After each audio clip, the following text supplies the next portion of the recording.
English. So, do I have a green light? Yes, yes, I think so, yes. Let's start. Okay.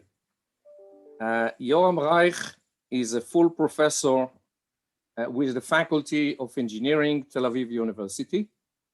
He has co-authored more than 250 papers and 3 books. His research interests include product design, systems engineering, and innovation. Professor Yoram Reich is an editor-in-chief for research in engineering design, an associate editor for design science, and an editorial board member for 6 journals. Professor Yoram Reich is an advisory board member of the Design Society, a fellow of the Design Research Society, and co-founder and head of the Systems Engineering Research Initiative, and MSc program in the Systems Engineering at Tel Aviv University. This morning, we learned about digital transformation from Brigadier General Ziv Avtalion, whom I had the opportunity to serve with. The tutorial of the PSI framework for organizing system engineering projects strongly echoes some of these ideas. I am honored to invite Professor Yoram Reich to lead the tutorial. Good afternoon, everybody. Thank you, Ami, for the introduction. It's a pleasure to me to conduct this tutorial with you on this subject that I've been working on in different ways for over 30 years. I'm especially glad to do it following Brigadier General Ziv Avtalion's lecture. I could analyze the concepts he presented with PSI. I leave it to you to think about as we go along. I could also identify with many other presentations and concepts I've heard over the last 2 days. To make this more interesting, it will be useful if you had a notebook and a pen. Last note, we are starting a project on system engineering in 2050. If you have any ideas about that, please email me.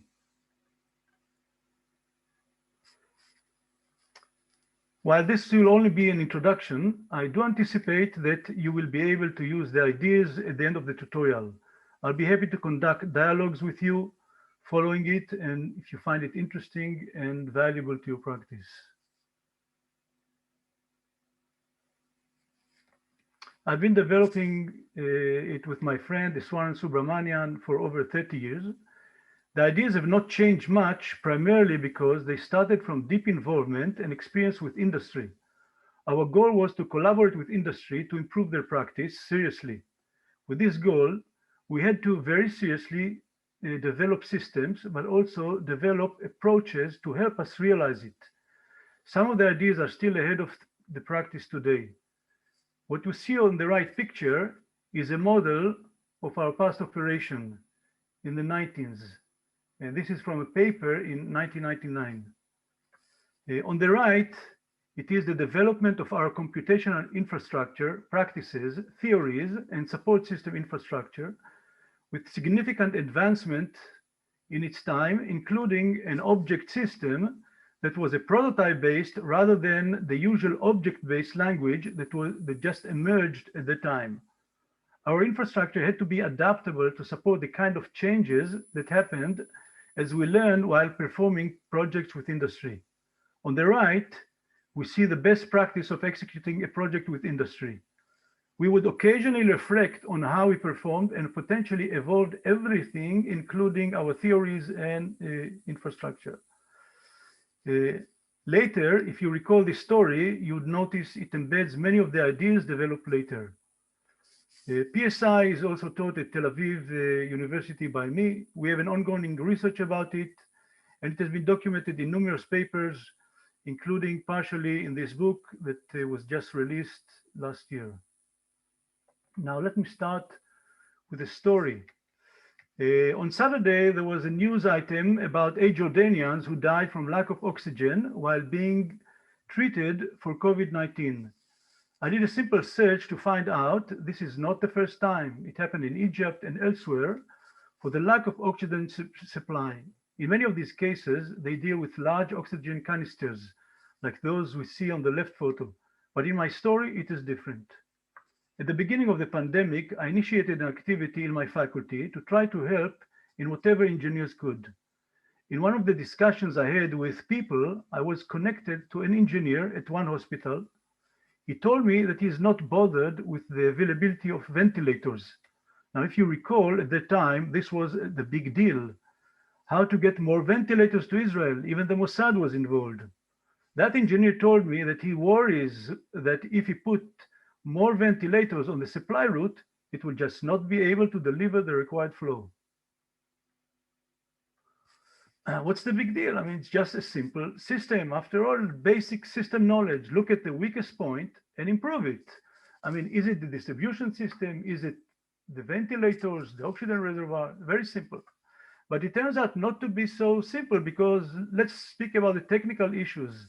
There is an issue of knowledge accessibility. There is no record of the existing system. We have to walk from the oxygen reservoir to all its clients underground in the hospital and reverse engineer what we see on the way, sizes and length of pipes, valves, splits, corners, everything. We need to find a tool that can be used to model the network and estimate all components' properties. And then we have to run the model and validate it. And this wasn't so simple. There are also some non-technical issues. What if we didn't have that person that has the skill to think systematically in the organization? May I remind you that everybody was running after bringing or even manufacturing ventilators and had zero chance to enter use. It was clear also that another bottleneck was the medical staff. What if the right person exists, but there is no organizational attention to listen, or no process to accommodate it, or no internal skills to carry out such analysis? How do we account for emerging issues and available resources for their corrective measures? So the problem is not so simple. And the story is not relevant in a crisis, but in daily life. We usually face challenges that require more than technology, but also people and organizational fit. That is harder to detect or care about because it does not reach the news. People do not die in usual times, but such issue could lead to project death or even organizational decline, like Nokia, Kodak, or even Checkpoint as it acts today. Now let's do an exercise. Please consider your experience, whether professional or personal, and think of failures of project you witnessed or experienced. Now let's try to classify them into the following categories, and I'll just read some of them, but you can then do the exercise for 1 or 2 minutes. So one category, we develop a system solution to a problem without customer users.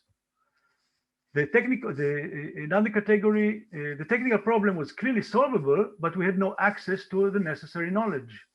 Or our organization worked in a process that did not match the needs of the task.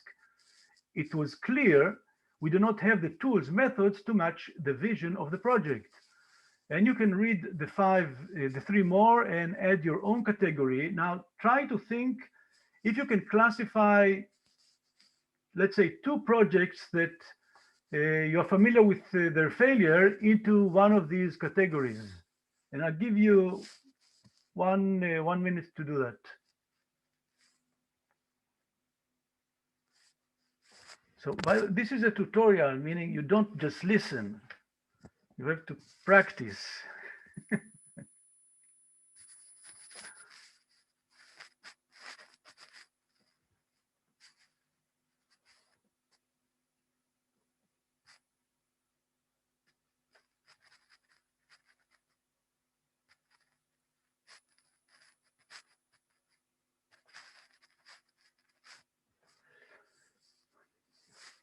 Okay, I think you have an idea. I mean, if you can sort of unmute yourself, if you feel that, I mean, this basically allow you to place some of the failures. They might be scattered, yeah, depending on the experience that you decided to think about. But there are many that would fit these categories, and perhaps a few more. By the way, I didn't just invent them. First, they fit experience that can be learned from many case studies or failure in the news, and also my personal experience. So this is one thing. But more importantly, I can use the PSI to generate such sentences, and we'll come to it later. So from the previous examples of problems or failures, we clearly see that we live in a complicated world. Clearly, not everything is technology or related to technology or could be solved by technology. Some issues relate to people and some to the organization of the development activity. And many are related to the interactions between these items, as we saw in the previous slide. Just consider, for example, the opportunity of digitalization or Industry 4 or other disruptions that we heard about today. In relation to them, we have, for example, we have an opportunity to implement new types of systems. This deals with what we do, but we need also professionals with new skills and knowledge to do that. So we need to know who is going to do the work and who needs to participate. Also, we may need new ways of design and operation of the system. So it deals with the question of how we do things, and all these things obviously interact with each other. And if we don't answer all of them together, we will probably fail. Okay. Combining all these things, we clearly can think it could be a big mess reality. So what I would like to do is to offer you an instrument with several lenses through which we can view complex situations or address complex challenges in slightly more structured way. And really the instrument is meant to provide insight on any social and technical entity. It could be a person, couple, teams, organizations, multinational corporations, project system, whatever. Okay, in what follows, I'm going to tell you what PSI is. I will apply it to a case of Kodak. There will be an exercise there. And then I will talk about applying this framework to Boeing 787 and 737 MAX. So let us start the journey with this magnificent glass house, a product by Sant'Ambrogio from Milano. As we approach it, we can see everything inside. From the inside, we can see other places in the house, bottom and top, and outside, it is a completely transparent house. The house, as we see it, has 3 floors and is situated in a beautiful surrounding. Entering the first floor, we see on the side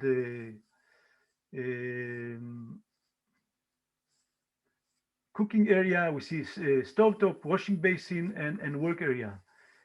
On the side, we see a dining table. Now, if we plan a meal for the family, we cook it ourselves. If we host a party with other people, we may invite a chef to cook for us. There will be an elaborate preparation for such an occasion. So what do we do on the ground floor? Now, again, you can open your microphones and tell me, what do we do in the ground floor?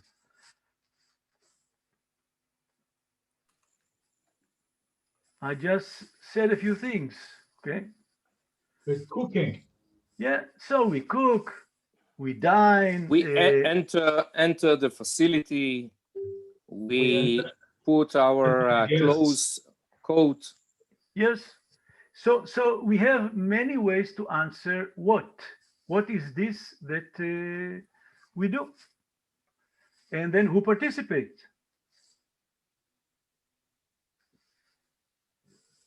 Friends and family. Ask the guests. Ask the guests and the chef. Yeah. So there could be the guest, the chef, all the people that I mentioned before, and some other, depending on what is it that we are doing. Okay. Sometimes, for example, we may ask, if we plan something new, we may ask who needs to participate. This is a different question. And then And then we may ask how those participating in the what operate. How are they organized? Who organizes them? Okay, so again, we are going to have to answer all these things for the thing that we are planning to operate successfully.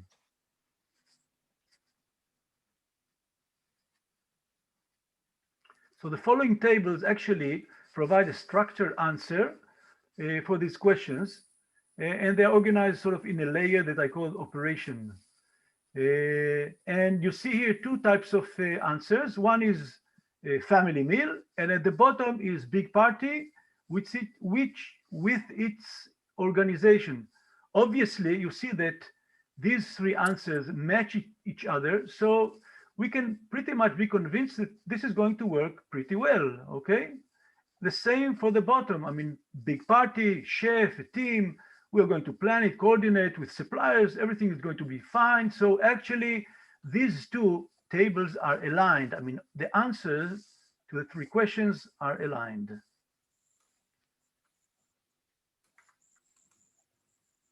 Okay, how is this related to your project or any work you do? So again, you can ask yourself, what's my challenge? What do I know about the challenge and what do I not know? And then ask yourself who participates in addressing the challenge. Interestingly, when you bring all those who need to or participate in addressing the challenge, they might reframe the challenge itself, the what question, it's iterative. And when this happens, you will probably change the answer to the question who needs to participate. Now, this can iterate until you sort of figure out, okay, I have aligned these two questions. Okay, and then you ask yourself, okay, how I'm going to address the challenge. And the answer to this question can also iterate, because when you answer the how, you find yourself that you need somebody else to be involved. And you bring that person understands the problem slightly better. Okay, so there is sort of an iteration going on until, okay, at some point we say that's enough is enough, but we arrive at the situation that we think that this is aligned. Okay, and again, I can organize this thing in a layer that I call operation with the answers to these questions. Okay, now let's go to the top floor in the house. Now here's where you go to rest, lying in bed or sitting on the balcony, looking at the sky or at the view and dreaming about the future, your vision, where you want to be. Okay, so today, we remember that tomorrow we are going to have a party, okay? But I mean, looking at the surrounding, we have a feel that we want to change our lifestyle. So nature inspires us and we decide to become vegetarian. Okay, now we go down to the middle floor.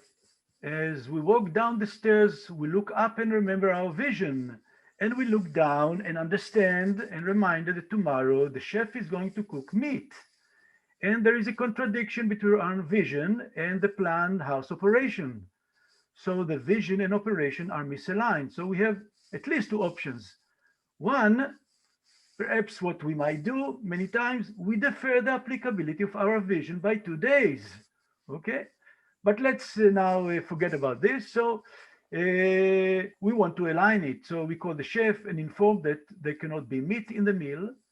In wishing to align the vision with life, change need to happen. So we might need to bring a new chef if that chef doesn't cook vegetarian food. What really is going to happen is we are going to align the who is involved in the operation layer with the what is going to happen at the operation layer with the vision at the top layer. And then we can continue to ask, what about ingredients? Do we need to involve another supplier? Does the cooking process need to change? Is the new meal working for your guests? We may now use nuts and other ingredients that some cannot eat. We may encounter a cascading problem. We may need to align many issues. Many things can go wrong. So as a summary, what happened in the second floor is the alignment process of what we spoke so far must be done very carefully. It must consider the vision, the present situation, the planned meal, the guest, the chef, etc., and the organizing of the resources to see if it's possible to align. If not, if we cannot align, we might need to cancel the meal. And this is quite similar to the need to occasionally cancel a project.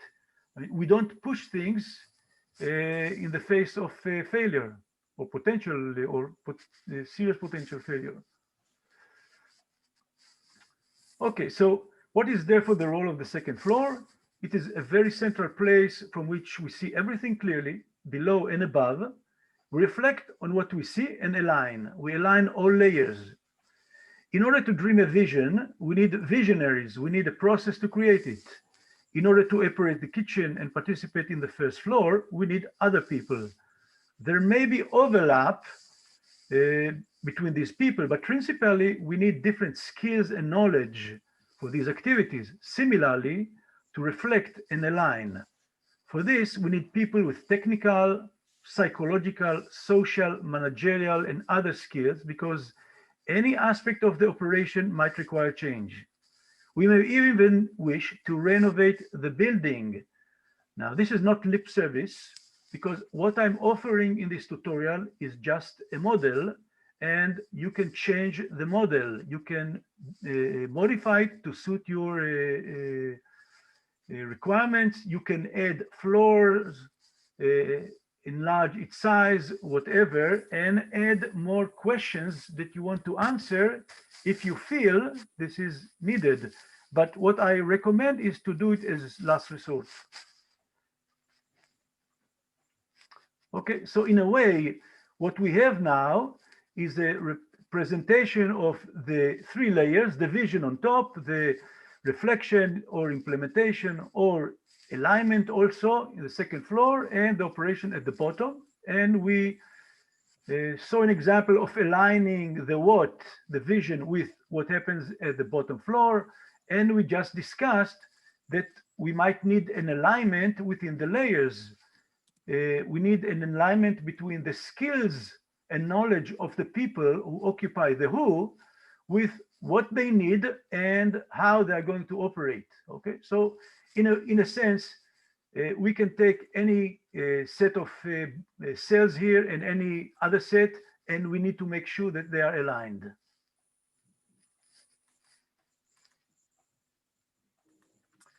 So the PSI is a collection of models and practices. Here we see its common model, what we call the PSI matrix. It has three layers, each having three spaces. We call these spaces, answering the fundamental questions of why, what. Why is actually starting with the problem, and what are we going to produce later on, or what is the problem also. Who is going to participate, and we call it the social space and term it by S. And how this refers to how are we going to organize ourselves, what kind of processes, culture, and so forth. And we call it the institutional space, therefore I, and this is the reason that we call it the PSI framework. And I'll concentrate mostly on this model. Let's go dive a little bit more. Now I'm presenting this, although I'm not going to use it much in the presentation later, but just to show you that there is more depth in the model. So we can take any one of these spaces, P, S, or I, and characterize it further by 3 dimensions. So for example, the problem space is characterized by 3. One is the complexity, the artifact complexity. Describe the number of disciplines required to frame, this is the number of disciplines dimension. It requires to the number of dimensions required to frame the problem and subsequently to solve it. Now, it's not just the number, but also the interactions between them, which is extremely important. If it would be just, let's say, mechanical, electrical, software, and they are not connected, it would be rather simple, but they obviously, in most cases, highly connected. and the connections make most of the complexity. The second one is the complexity of the problem in terms of issues, needs, requirements that will later transform into complexity of the artifact. And here again, there is an issue of interactions between these items. And last is the nature of knowledge required, ranging from known knowledge to unknown, which is more complex.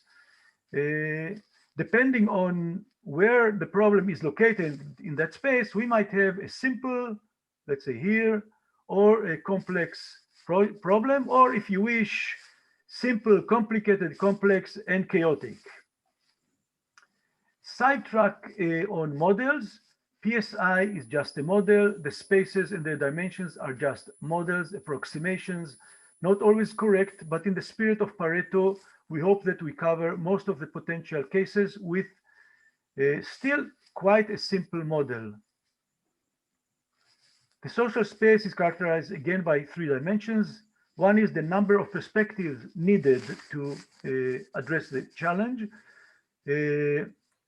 One is, for example, some of the perspectives, problem framing perspective, concept development perspective, VBT perspectives. Each person sitting in one of these perspectives see the problem in completely different way. Something else is capabilities or skill required, such as system thinking, creative thinking, critical thinking. You see that this is different than perspective. Sometimes it's people confuse it. And the last dimension is whether we operate in a closed or open system. The institutional space is slightly more complicated. The dimensions there really are not access, but just there for the characterization. One is knowledge availability throughout the organization.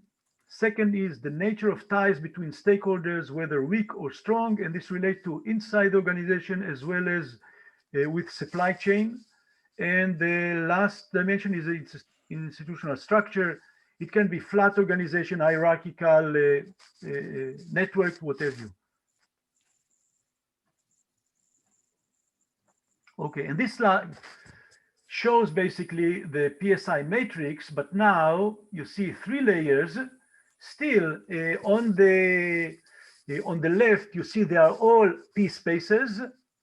In the middle, they are all social spaces, the column, and on the right, they are all institutional spaces. So this just shows you that we can address more complicated issues with the framework, but in many cases, we do not need to dive into such a complication. Now, this is one of the reasons that I'm not using my background is because I had to show you this in reality, okay? So what I want to show you now is what do I mean by alignment, okay? Sorry. What do I mean by alignment? So you see here a tensegrity structure, okay? Look at my at me and not the screen now. I'm showing you something on the small screen. Okay, so you see that tensegrity structure and think that each of the spaces is really a bar, okay? Now you see that they are connected in such a way that this is flexible, rather flexible. So think about it as a flexible, rather flexible, resilient organization. For example, if I push a force here, then it will adjust itself quite nicely and will be able to handle the new situation. But if the disruption, let's say, is too much, for example, this bar is denoting the problem. And now it's aligned with everything else. But think that the problem is getting more complicated, much more complicated. Actually, the length now is 3 times as it was before. And I don't take this into consideration in the rest of my organization. Obviously, these cables are going to tear and I'm going to lose stability of the organization. But if I notice the challenge and I am adjusting my social space, I'm adjusting my practices, I'm even adjusting my vision at that time, then everything is adjusted continuously and I'm able to handle the situation, okay? It might be that I see that I seriously don't have the capability to handle it, and I'm just dropping that particular project because it doesn't make sense to me to basically put my organization into such risk. Okay, so that's the, so I'm maintaining the balance all the time dynamically, and this is very important. I think we heard it today in a couple of lectures, that this is really a dynamic process, and this is why it's extremely difficult to handle. There might be some positive feedback or negative feedbacks there that we just cannot tell, and we need to do it in extremely clever way. And because it's so important, we worked on several types of alignment mechanisms in the past. I'm not going to dive too much into them, but I'm going to briefly mention. One is actually we are using social networks to understand the product space.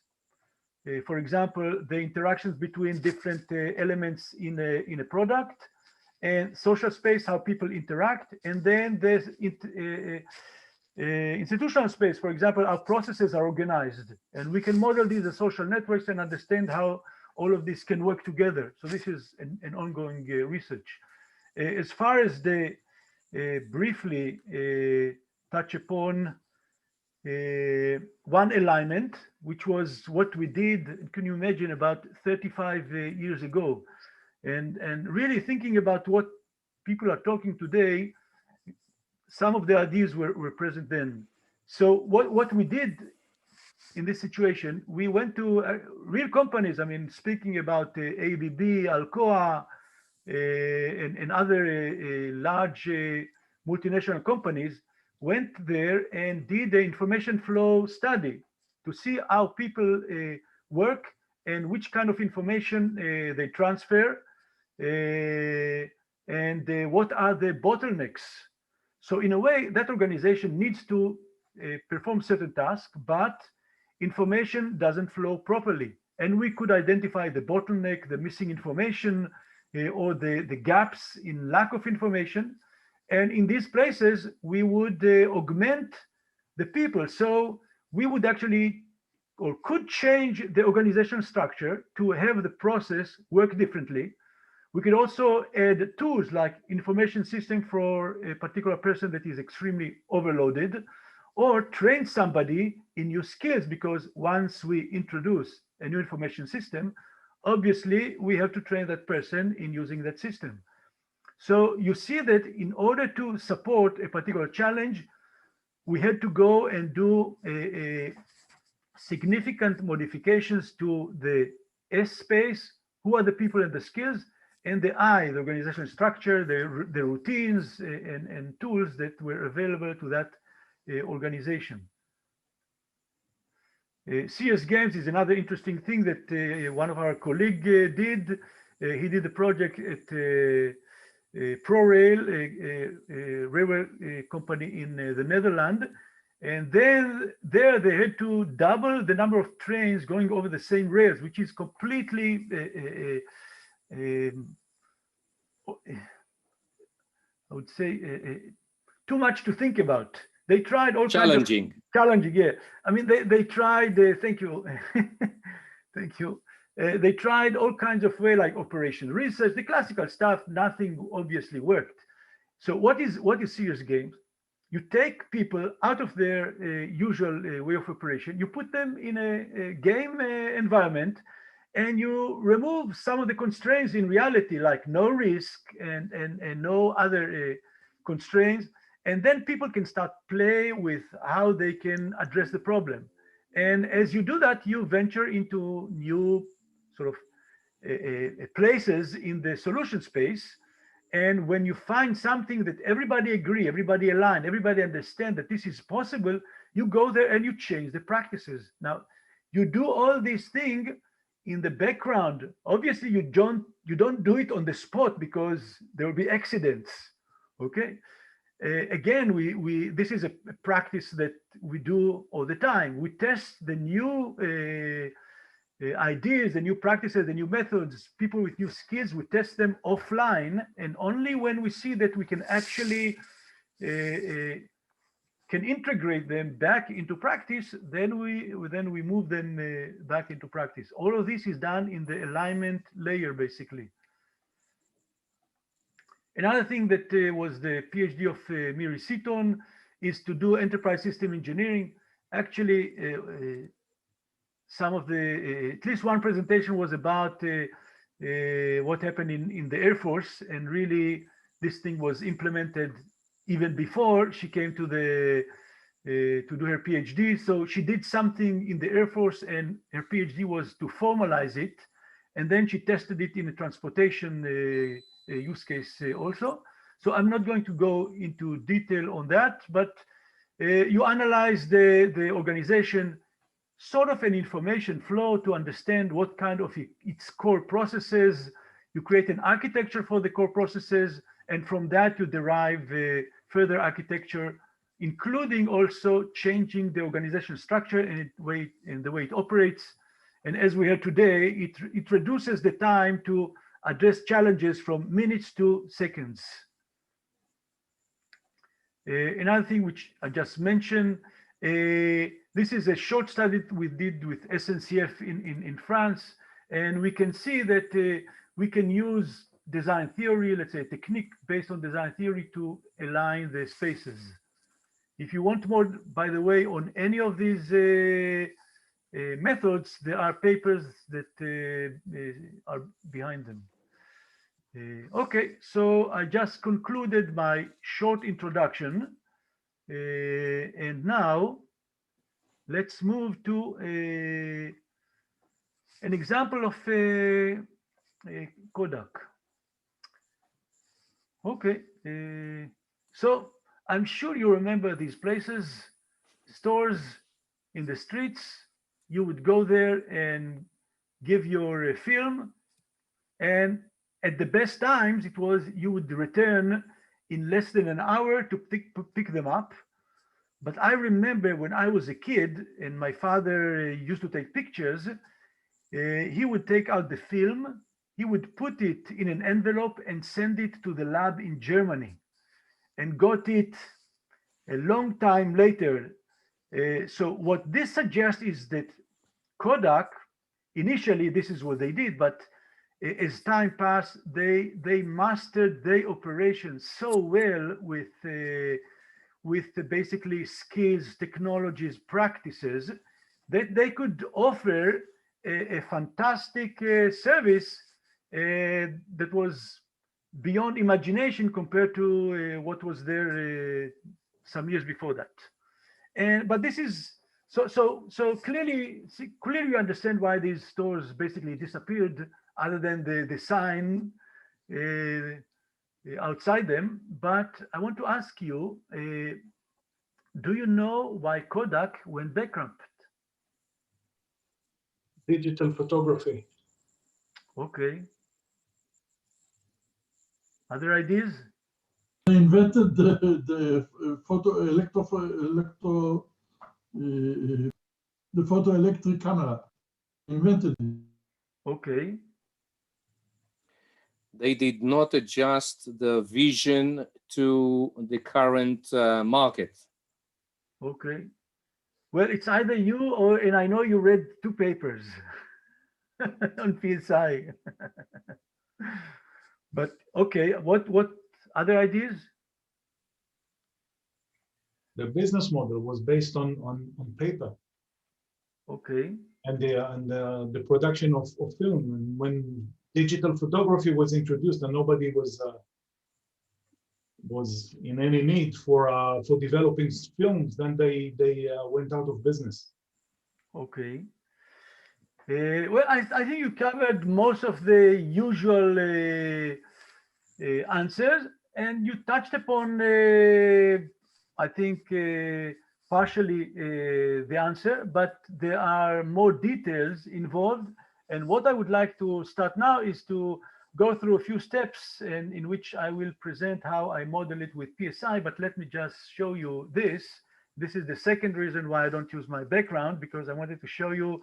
Now look at me now, not the screen. So this is a Kodak digital camera that I bought in 2004 when I was at sabbatical on Stanford. At that time, it was one of the best cameras on the market.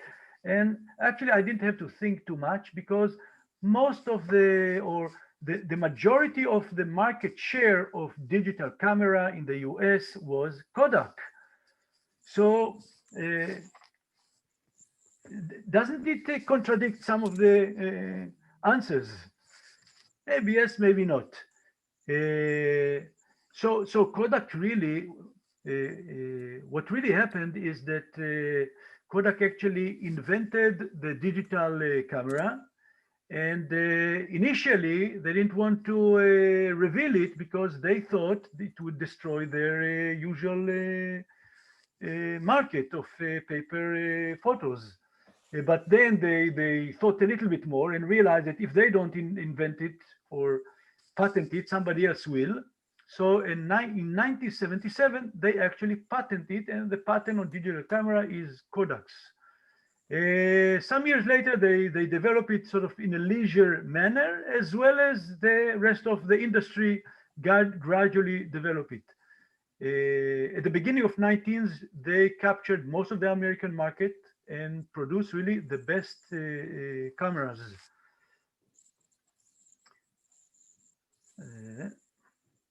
So what I want now is, again, to do an exercise, and we'll do it in a much more fancy way. So what I have here for you here are six statements about Kodak. I broke the first one saying Kodak, the founder of Kodak, coined the phrase, you press the button, we do the rest. I broke it into three parts. Eastman, the founder of Kodak, and coined, and the phrase, you press the button, we do the rest. And then we have 5 more statements. So we have altogether 8 statements. And I want you to place these statements in the right location in the PSI framework. And the way to do it is the following. You ask yourself first, in which column do I have to place it? And that you do by asking which question does it answer. If it answers the why or what, you place it in the what or in the P space. If it's in the who, you place it on the S space. If it's the how, you place it on the I. Okay? And then you need to place it on the right layer, which might be more complicated because it's less obvious. We didn't speak about it too much, maybe. But again, the way to answer it, does it relate to sort of daily operation of the company? And then it's layer O. Is it related to reflection? This is layer A, the middle one. And does it relate to the vision? This is layer 3. Now, the way that we are actually going to do it, you can scan this QR, okay? If you don't scan it, you can go to the following, how do you say it? URL. URL, or go to just www.menti.com, and you'll be asked to enter these numbers. And when you do that, you will find yourself in this questionnaire, okay? So here you will find the statements starting from the top. Now here is the first statement broken into 3. Eastman, the founder of Kodak, coined the phrase, you press the button, you do the rest. For each of them, you move this scale. And the top one is related to the spaces. You put 1 if it's P, 2 if it's S, I if it's 3. Okay, and for the layer, you put 1 if it's the O, the bottom, 2 if it's in the middle, the A, and 3 if it's the vision. Now, as you scroll down, make sure you don't touch these scales because they have a tendency to bring it back to the beginning if you touch it. Okay, so try to hold the sentences and go down. As you do that, at the end, you'll see statement submit. Please hit submit and we'll collect your answers. Now, everybody has to do it because I know how many people are attending.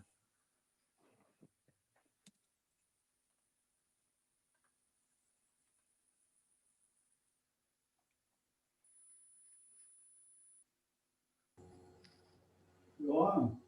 Yes. This is a system engineering section, I understand, but I think that Kodak went out of business because they had very bad managers through the years.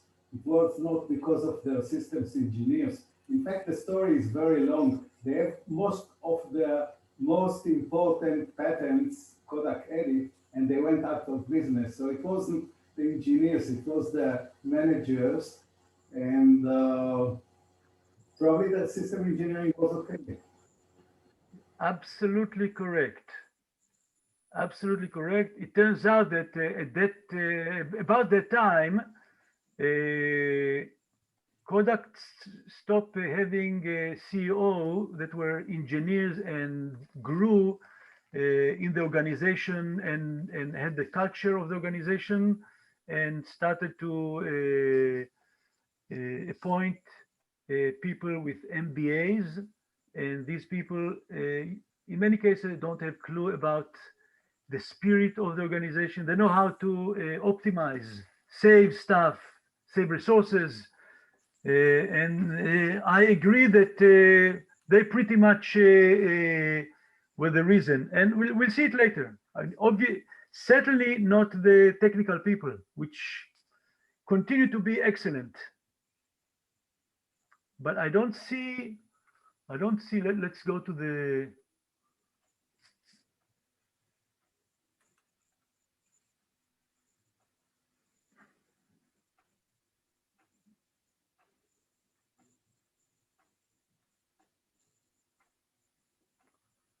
only 2 people are doing the work. What's going on? I mean, this is tutorial. Oh, this application is completely unintuitive. Yes. Okay. Yeah. Okay. So I'm also providing you experience with Mentimeter. Can't you bring back the slide with the matrix? Yes. I'm Yes, using sure. it. Sure. Thank you.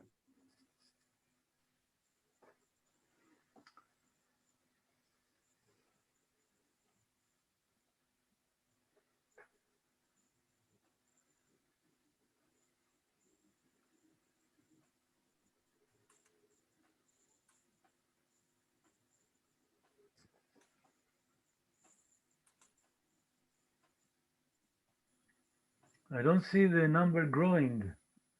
Maybe I need to refresh. I don't think so. It should refresh itself.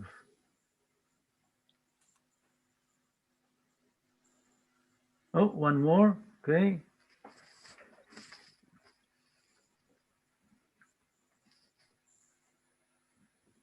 Actually, it's weird because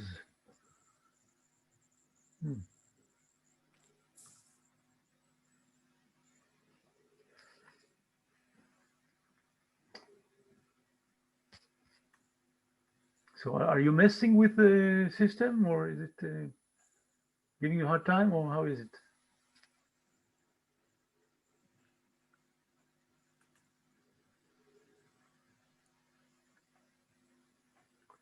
Okay, I guess next time we had to have a practice session with the tools.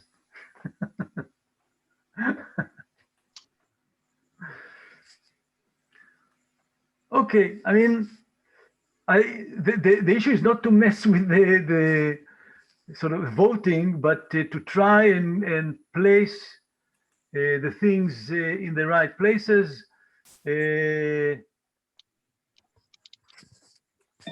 Okay, so let me just, I don't know, pick the, which is interesting.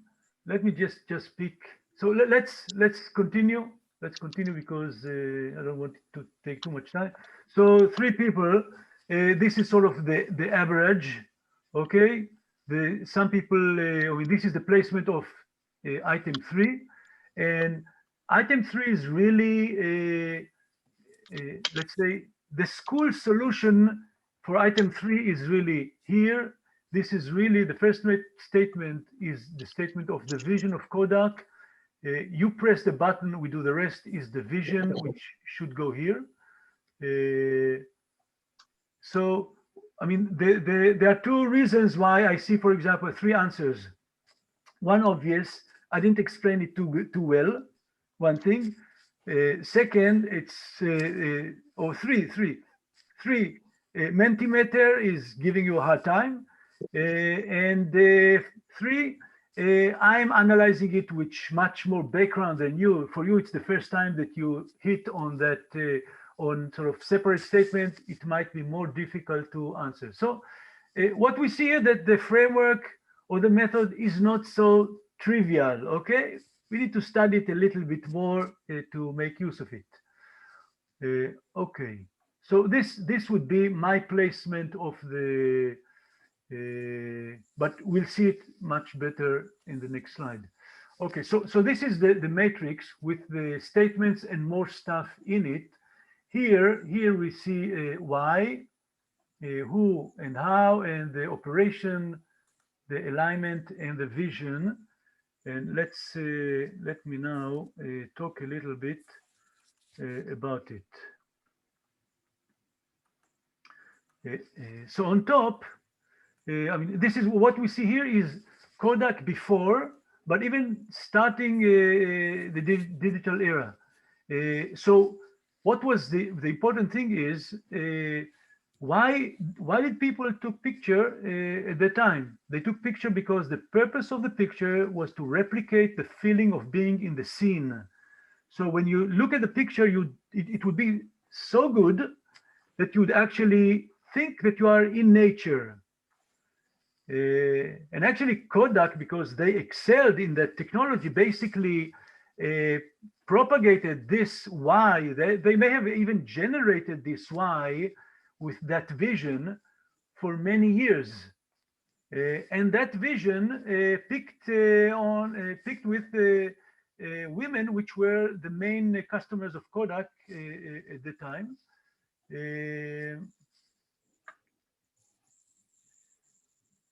And as we said before, what Kodak did is basically they aligned everything. So they excelled their technology. They had ties with large supply chains, chemicals, material, transportation. They understood every bit and piece of their work.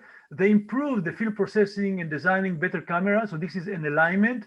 They always look down to see what else can we improve. Where should we go? And they did continue to optimize it. So as you said before, system engineering was superb, really excellent company. But at some point, something changed. Continue into the digital era, something else happened. The why started to change. No more pictures as reflecting reality, but pictures as social glue. I mean, I take a picture, I send it, I really don't care much about the quality. I mean, true, we do, some of us in some occasions, we do care about quality, but the majority, we don't care about the quality. It serves different purpose. Now, you can think that the vision of Kodak still hold. I mean, it doesn't matter which type of picture you want to do. Still, if I allow it to happen with pressing the button, that's not a big deal. But that vision was so entrenched and so connected to quality of product that what they ended up is continuing to develop top quality digital camera. Okay, and what the managers, as we just spoke, people that were basically expert in managing, expert in optimizing supply chain and workforce and whatever, but not without too much foresight and understanding of needs. They didn't see that there is a disconnect between the why and the what. So what happened in other companies? Most of the competitors they were lagging behind the technology, and they produced mediocre quality cameras. So there were these top quality cameras, but mediocre quality cameras on the market, and you couldn't sell your cameras for high price. I mean, they were extremely good. They were expensive to produce. They should have cost a lot of money, but they couldn't sell it. So actually, each camera they sold, they lost money. How long can you go doing that when you control the market? Not much. So this was the beginning of going bankrupt. And then when the cell phone came, it became clear that nobody really needs this anymore, and Kodak really went bankrupt. So we see here a situation where a company just don't understand that even that its P space is not aligned.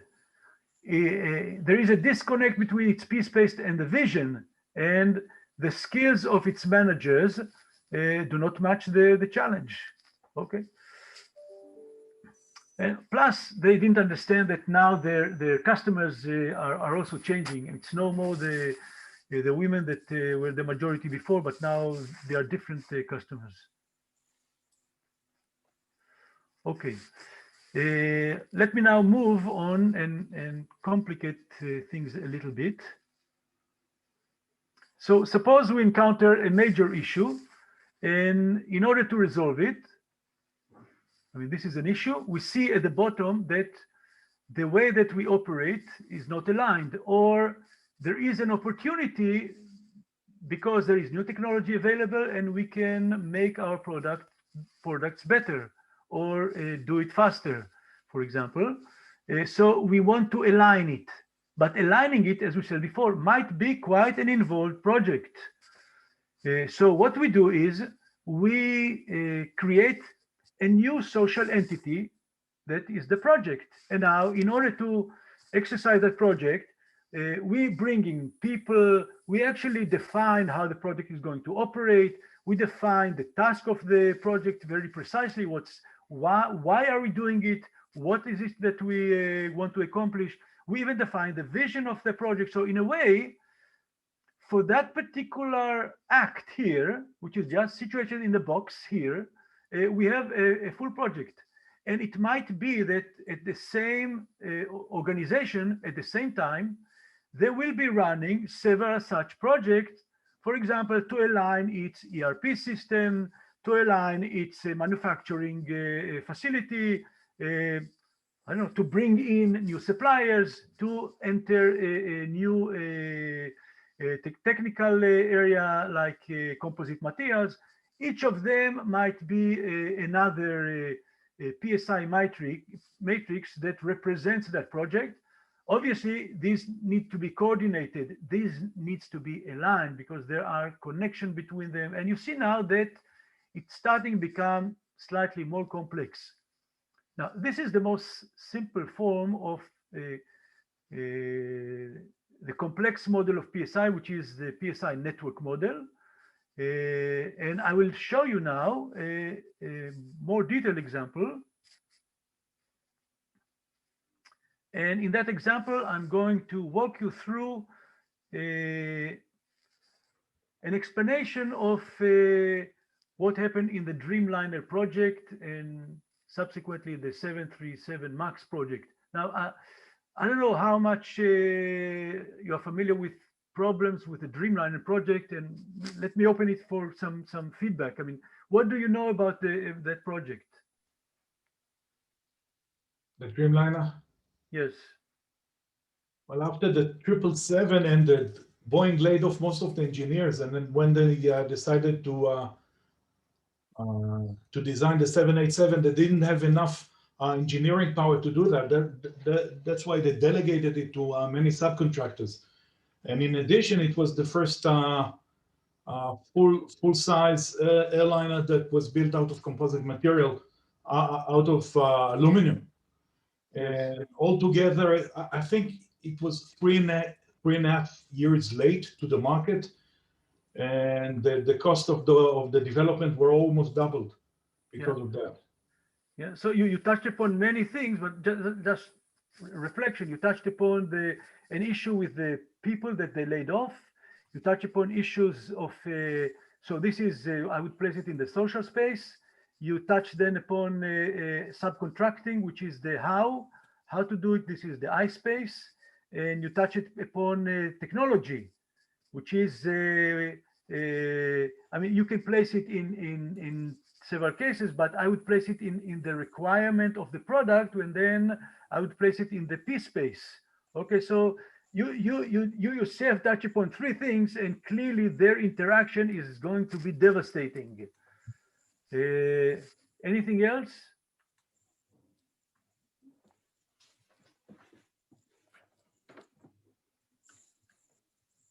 Okay.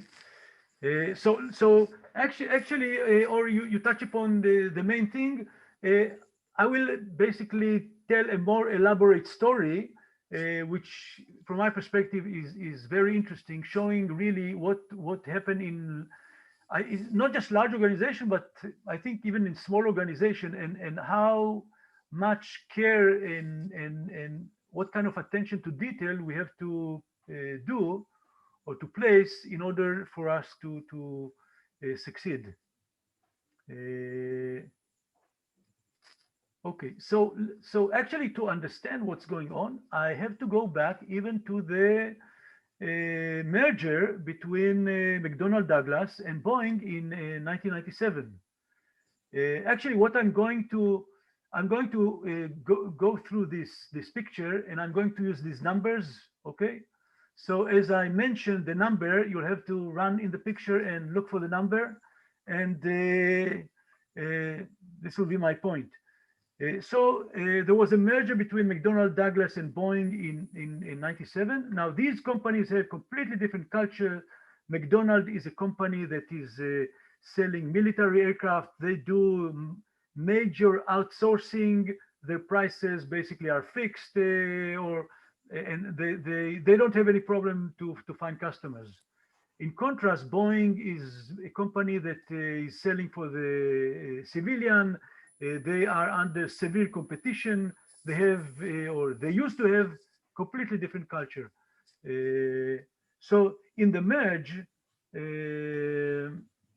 we actually are not sure whether at the time that Boeing started the project, the merger actually completed. I mean, the project started in 2003.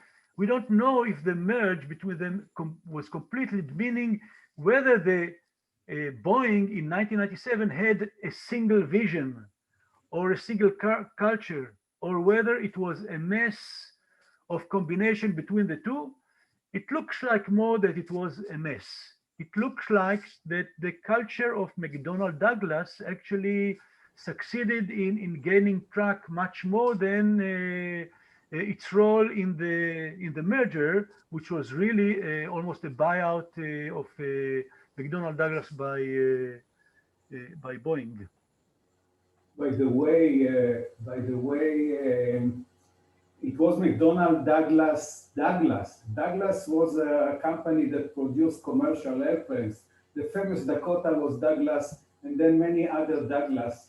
And McDonnell Douglas has a very good experience in commercials. So they came with the know-how. They were not only producing Phantoms, but very famous and hundreds, if not thousands, of commercials. So you are saying that in order to understand what's going on, we have to even go back and see what's going on and dive more into this to understand more the intricacies. And I fully agree, because what I will present you now, following that, when I encounter material about that, I find more layers and more layers. I mean, we can obviously talk about it for a long time, but I in a way created a certain mask, and I'm not touching some of the material. So actually the project 787 was launched in 2002. Okay, and you see it, number 2. The vision of the project, this is item 3, of creating an innovative aircraft by outsourcing the majority of the work, including the most innovative aspects, seemed wrong, even at the time. The idea of reducing costs by major outsourcing, which is here, number 3, was not aligned with the strategy of risk-sharing partnership, which is here. This is how we do things. The choices ignored an A level of the project.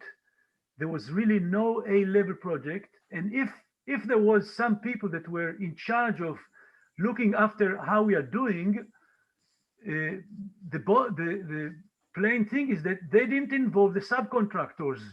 And in such a project, if it's a subcontracting project, this thing has to include the perspective of the subcontractors. And if not, it's going to probably fail. And so their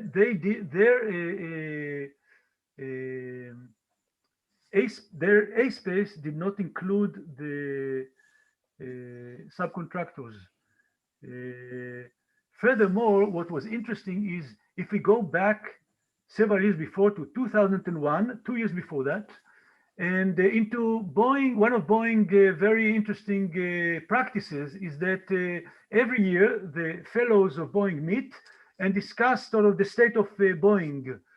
How are we doing? What are the interesting ways to approach things and so forth? And at that meeting, a guy by Hart Smith basically presented a paper saying that Boeing shouldn't try to do something in an outsourcing way because it's just going to fail. So Boeing had the right skills in its workforce. They knew how to align things, but that knowledge was not taken into the project for various reasons, which I'm not sure about till today. Okay, so as I said, there was no proper A-level layer in the project. Okay, and what Ori said before is that Boeing before laid off engineers that were in charge of integration because they just thought, okay, we'll outsource, we'll just collect the parts, we'll screw them together, everything will work, and we don't need these people. Okay, so they created a misalignment from the start.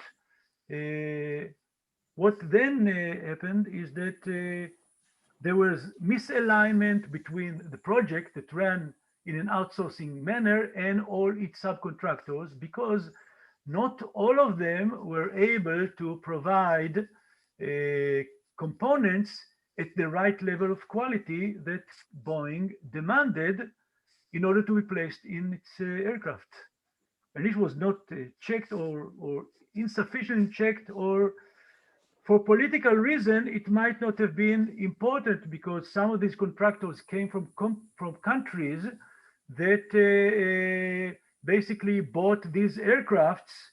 And one of the deals was, okay, I buy the aircrafts, but one of the subcontractors should be from my country. So, I mean, this is a very intricate situation that need to be untangled. But I mean, from our perspective, the quality of the components was insufficient in many of the cases. So what happened is that really components started to come in, they couldn't be integrated. There were failures also in very specific topics like lithium batteries, and for various technical reasons, which I don't want to go into. I'm just focusing on the sort of overall structure of the project. So Boeing tried to fix it in various things, but it didn't work. Now, what is fascinating is in one position, there was sort of an abrupt change. In a way, Boeing decided to put an end to this ridiculous situation, and they did several alignment in parallel. I mean, remember what I said before, several projects, let's say, together. So what did they do to solve the process? First, they hired back these integration people, obviously in very different contracts than they were before. Second, they created an integration facility where they would check, can you please mute somebody? Where they would check components and they were able to provide feedback to the subcontractors. One thing that is another very important, they send engineers from the workforce, people that understand quality, they send them to the subcontractors to act as second level at that place for them to provide insight to the subcontractors how to align their operations. Now, some of the companies were able to align, but some were just incapable of aligning. And what happened is that Kodak really bought these companies and introduced their facilities into Boeing operations in order to be able to manage them more closely. Okay, so what we see at the end, that basically Boeing improved everything and created really something that is much more aligned. Components were sort of better quality. Whatever was not produced by subcontractors was produced by Boeing. Workforce was now aligned because these things need to be integrated properly, and they need to be people with significant knowledge to do it. That integration facilities were there in place. So really, in very short time, Kodak was able to take something that was misaligned in different places, that very, very misaligned, and create an aligned organization. And from that on, the project went on track as far as its deadlines. And until that point, I'm not sure how much time it was. I don't know, three and a half or 4 years delay. Until today, I think the project has lost more than $20 billion. If we consider the many planes that Boeing is going to sell, then eventually it's going to be profitable. But I mean, this is not the game. I mean, it could have been profitable way before. So that, I mean, there are no excuses for this operation, especially going back, as I said, in 2001, there was enough knowledge and skill in Boeing to say we cannot go this way in such major subcontracting because it doesn't fit what we do. So actually, basically when I did this analysis, it was, I think, 2017, 18, something like this. And to me, it was fantastic because I could take PSI in that model and I could say, okay, I can explain what happened, how it failed, but not only that, given that I could show how what Boeing did in a very short time basically created an aligned matrix, I could suggest that this provides some validation for the framework, because once it's not aligned, there is failure. Suddenly, when it is aligned, boom, the major failure goes back on track. So actually, I said, okay, Boeing is a really serious company. And then the question was, okay, this is also important. All that knowledge was captured in the project. I mean, the project is a sort of an independent social entity. It does what it does in order to succeed, but it doesn't say anything about the transfer of this knowledge to the remaining company. And the question was, did that experience transfer to the rest of Boeing? And soon came the 737 MAX. And again, without diving into the details, at least significant part of the failure was the too much subcontracting without understanding about the quality of the subcontractors and how well they can deliver back. So it turns out that at least for that project, it didn't work out for Boeing to understand that basic knowledge about outsourcing. Clearly, there are many more issues that are involved in that. I mean, it's a whole story, but I mean, I'm picking the part that I think Boeing should have learned not to do that, and they didn't. So this was the use of the PSI network model to explain the failure and later on the success of the Dreamlining project. Now, a summary, it is a framework including several models that could be used with increasing detail to model complex situation. It allows us to uncover misalignments that may lead us to failure, but also to propose measures to correct them. And I said, we have some pretty much sophisticated ways of aligning real organizations. Many other models could be used to in the analysis to align. So I mentioned some, and social networks, we do it today. DSM, design structure metrics, is another model that can be used to model product, people, and the organization, and can be used to align these things. And there could be other models. And so what's the outlook of it? I mean, would like to continue, develop it to explain the success and failure of diverse systems. We want to use PSI in studies with industry for improving practice, and develop Canvas and a tool to ease its use. So we can ask you what kind of question, like we did in trying to place the sentences in the right boxes. We want to engage a multidisciplinary group of people to venture into new domains. And we want to broaden the use of PSI in actual cases, really actually using it in designing new organizations. And there are some experiences in that. And certainly expand the teaching of the PSI matrix.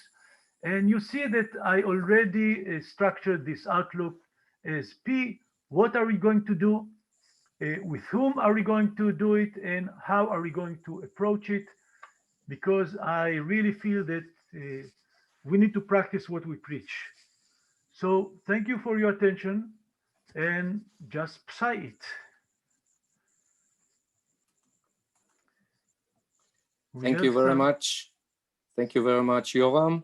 It was enlightening. I guess our audience will take a lot of conclusions and maybe would like to share a few thoughts in the remaining 7 minutes.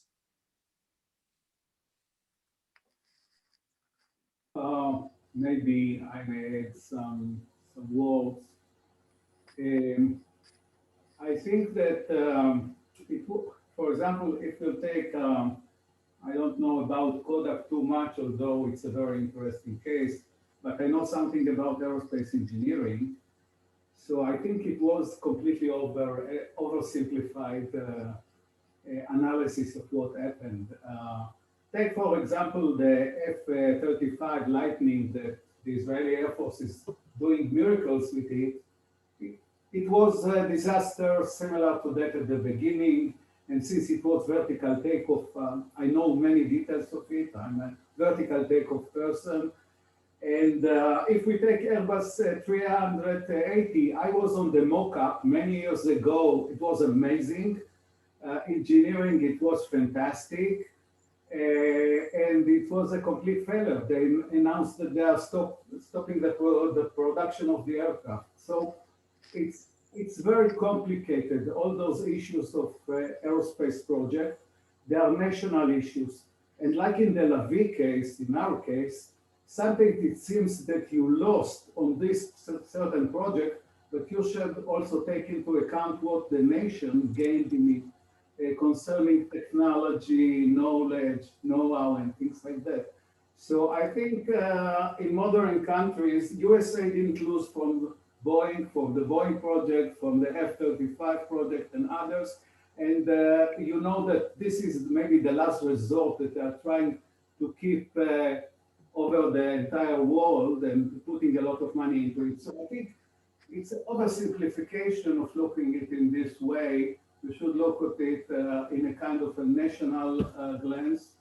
And if we take the system engineering side, it was extremely interesting because all those projects were breakthroughs that succeeded very nice, and it was very interesting.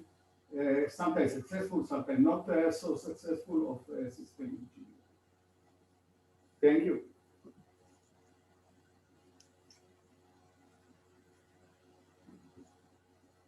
Any other comment? Yeah, if there is no other comments, I wish to first confess that this PSI approach was quite new for me. and very makes a lot of sense. In the last few years, I wrote a few articles, and one should consider the very dynamic market. COVID-19 was a great example for dynamic market that very aligned and balanced structures, organizations were shocked by. We as systems engineers are keen on optimization. Optimization, as we said in the beginning of this conference, is a lot associated with art of trade-offs, which is always a compromise. And then we, as systems engineers, would be happy if the boundaries in the internal ICDs would be flexible to allow us to adjust the design in the beginning of a project, or later on when QA kicks in very strongly in mass production. And then we wish to do the yield management, the corrective action. But then, as you very nicely described about the subcontracting is, I would call it, cellular organizational structure. The boundaries are rigid with contracts. And once, as a system engineer or as a program manager, you wish to optimize, to move activity from the hardware group to the software group, then you have to face the contracts. And that's why in many cases, and in my experience with the American market, having the experience of a very well-known project that failed, the NLOS with Raytheon, Westinghouse, Harris, and I was the representative of Rafael. Then Westinghouse subcontractor the system engineering to Harris. How could one subcontract the system engineering to someone? This is the heart of the contract. So having, I wish to suggest to this conversation the term cellular structure or the contractual boundaries that are limiting us, and this what brings the system engineers to the commercial domain, and they should influence the contracts in between the companies that are involved in a project, or to structure the company, the organizational structure of a company. So it does make a lot of sense to me, and it excites me, and I'm very happy that I could learn the PSI, and I will definitely more explore it. Thank you. Thank you very much. Yeah, if there are probably one quick comment, because I think we have to finish. I have Yeah, the clock we running. have 1.5 minutes. Yeah. Anybody else want to note something? Maybe another note, if there are no volunteers. I wrote another article about multidimensional risks, especially for startups. It's also applicable for companies or projects. And then coupling of risks with low volume magnitude sometimes create failure when the coupling merge together, and then they collapse the project or the organization. So this is another term, coupling of risks, that I would like to talk to you in the future. Okay. I would love, as I said, would love to continue dialogue because this is the only way to learn. Yeah. Thank you for your attention, and yeah, let's continue the dialogue. And I think we should go to the keynote now, right? We have a break. We have we have a 15 break? minutes, 15 Ah. minutes coffee break. And Okay, then okay. Sorry. At 15:40 Israel time, we have a 1 hour 40. of Sorry, Dr. Irit Idan. Yeah, sorry. Okay, so I can come back to what Aviv said. I mean, I think he left already, but I have no problem. And I said also when I started to present the model that it's much more complicated. There is politics. Obviously, there's those local unions, and I can tell you about the fight between Boeing CEO and the unions in the manufacturing plants. I mean, all kinds of things are involved. But let's put all these complications aside. Boeing faced problems, okay? Why couldn't it set up an integration facilities at the first time, and why did it have to wait till 3 years later to do it? I mean, there's no reason for doing that. I mean, suppose it was forced to take all these subcontractors, and they knew that the quality was not going to be sufficient. They should have estimated at the time that there will be integration problem.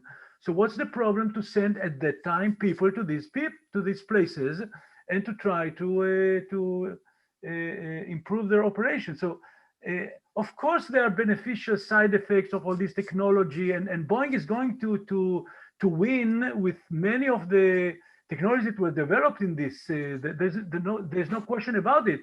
But it starts with a loss of about $25 billion, and this is not necessary. That's the whole deal. I mean, so I'm not quarreling about the politics and the rest and the fact. I mean, there are clear things that could have been done, and especially now going to the 737 MAX.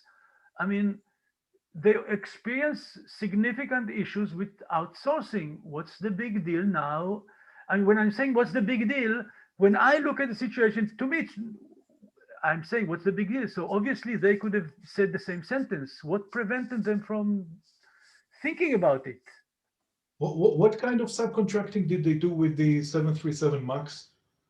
I mean, as much as I know, there was a problem with a piece of software that was called the INCOSE. Right, but it was coded by some obscure subcontractors with poor software capabilities. So that also was a problem. I'm not sure if the source of the failure was just the software or the linkage between software and training. But there was another thing there. Having a structure that every program manager faces in the initiation phase of a project has a great risk in it, and one has to consider also culture. I'll give you an example. Having the MATV project, huge project of $4.5 billion that we at Plasan in 2009 and 10 had to face, and our share was about $1 billion. We very easily red marked drawings with Carmiel subcontractors and went on successfully to the next day. But when we had to transfer the technology to United States, and then you had to red mark a change with an American supplier, there is no such thing. It's a culture difference. And then to the PSI, one may add also a little C in the beginning, maybe CPSI, because working in the United States, working in India that I'm doing every day, or in Singapore that I have done many years in the past, it's different. Yeah, culture is part of the I. Oh, okay. It characterizes the organization. I agree.